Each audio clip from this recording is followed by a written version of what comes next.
When faith and decision come together, it asks for action. And action is how we perceive the realm of faith. And do we really believe in what we say we believe, in what we proclaim we believe? You see, I have always marveled at this whole realm of faith.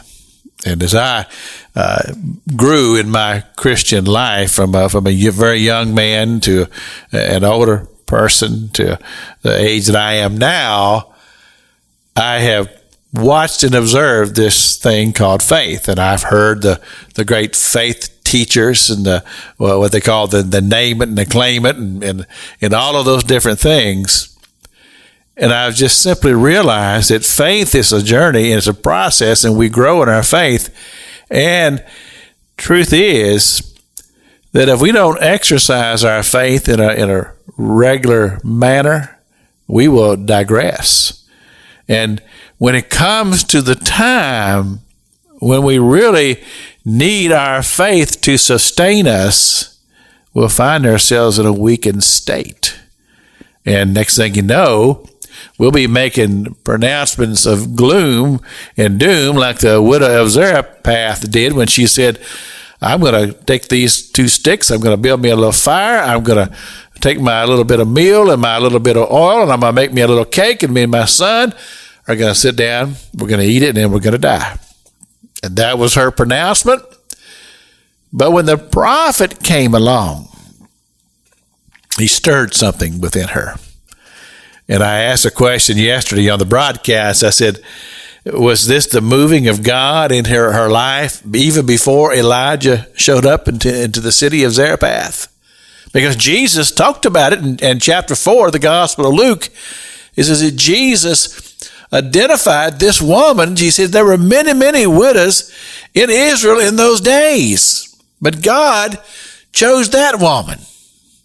Well, I don't know exactly why, other than to think that perhaps maybe as the scripture talks about, it says the eyes of God go to and fro across the earth looking for those who will worship him.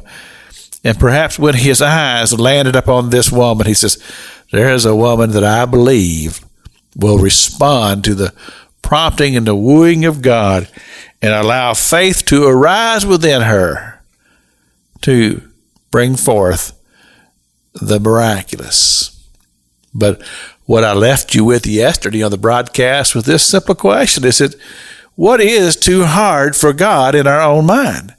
What limitations have you and I put on who God is and what God is capable of? Because, you see, God doesn't put those limitations. That's a human. That's us humans. We're the ones who put limitations on God. God has no limitations.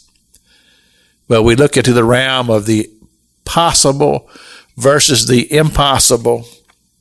And so often we lean toward the impossible when the possible is within our grasp.